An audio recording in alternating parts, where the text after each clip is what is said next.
Dreamers by Yuyi Morales.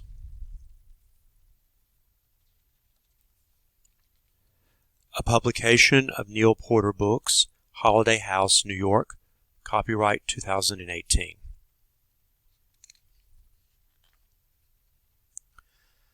I dreamed of you, then you appeared. Together we became. Resplendent life, you and I. One day we bundled gifts in our backpack and crossed a bridge outstretched like the universe.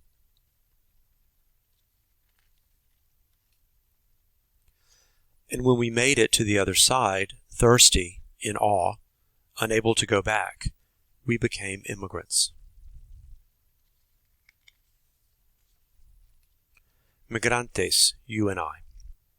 The sky and the land welcomed us in words unlike those of our ancestors. There were so many things we didn't know, unable to understand and afraid to speak. We made lots of mistakes. You and I became caminantes. Thousands and thousands of steps we took around this land until the day we found a place we had never seen before, suspicious, improbable, unbelievable, surprising.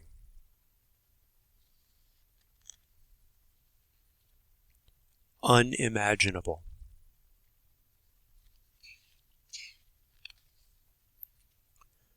Where we didn't need to speak, we only needed to trust, and we did.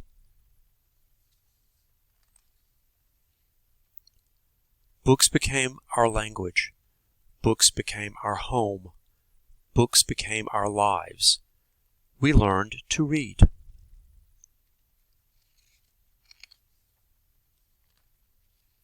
To speak, to write, and to make our voices heard.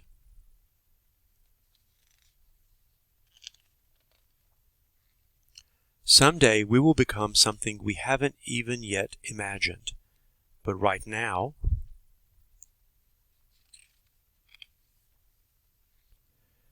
we are stories. We are two languages. We are lucha. We are resilience. We are hope. We are dreamers, soñadores of the world. We are love, amor, love.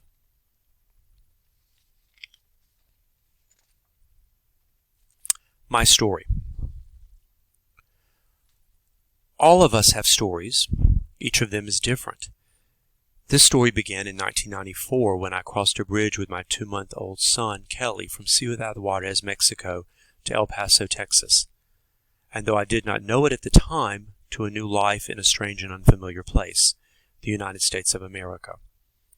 Once here, I was surprised by the quietness of the streets, the houses neatly lined up along the roads, and later by the cold winds of San Francisco Bay in summer.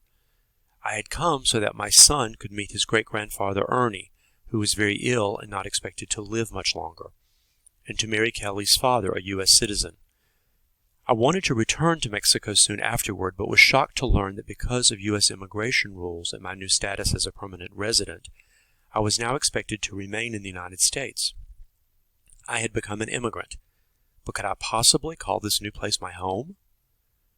Like most immigrants, I missed things that felt familiar. My family, the food, my friends, my job as a swimming coach, and my ability to communicate, to understand and be understood. In this new place, where I did not speak the language, it was as if no one seemed to notice I existed, as if my words and actions didn't count. In those first days, I constantly wondered if I would ever find a place where I felt valued. Then one day, Kelly's grandmother brought us to a building that would change our lives forever. We discovered the public library, and it was spectacular. I had never been in a place where you could just take books from the shelves without asking and without being scolded for taking them. And there were picture books, something I had not encountered before. I could not believe how beautiful and sturdy they were. And then, when I opened them, I was amazed at the power of their illustrations. Even though I could understand very few of the words, I realized that I could understand the story through those images, a realization that would come to inspire me later on. I began bringing Kelly there almost every day, and although at first it was difficult for a little baby to stay longer than a few minutes, eventually we were able to spend entire afternoons looking at picture books, often only leaving when we were told the library was closing. We were at home. During those years, as Kelly got older, librarians at the Western Addition Branch, Richmond Branch, Presidio Branch, Mission Branch, and the San Francisco Main Library on Larkin Street, among many others, guided Kelly and me to find books we could love, though in an English that I struggled to understand. One day, when Kelly was not yet 2 years old, Nancy Jackson, the children's librarian at the Western Addition Branch, handed him his own library card. I was in awe. We could now take home a stroller brimming with books. One of the most important things I learned at the library is that through books we can find our path and our purpose. I also learned that I loved to tell stories and that I could tell them through books. I studied the books I admitted I admired so much and became determined to make my own. My first efforts were very simple and very crude, made by hand and bound with ribbons and filled with my own stories and drawings. I was so proud of these books. Kelly was not a dreamer in the way the word is used today, to refer to young, undocumented immigrants who were brought to the United States as children, and who have lived and gone to school here, and know no other country than this one as their own. Kelly and I were dreamers in the sense that all immigrants, regardless of our status, are dreamers. We enter a new country carried by hopes and dreams and carrying our own special gifts to build a better future. Dreamers and dreamers of the world, migrantes soñadores. Now I have told you my story. What's yours? Yuyi. Born and raised in Mexico, Yuyi Morales immigrated to the United States with her son Kelly in 1994. At the time, she barely spoke any English. Since then, she has written and or illustrated many distinctive books for children, including 5 that have won the prestigious Pura Belle Pré Award. Just a Minute, A Trickster Tale and Counting Books, Los Gatos, Black on Halloween, Just in Case, A Trickster Tale, and Spanish Alphabet Book, Nino Wrestles the World, and Viva Frida, which also received a Caldecott honor. Dreamers by Yuyi Morales.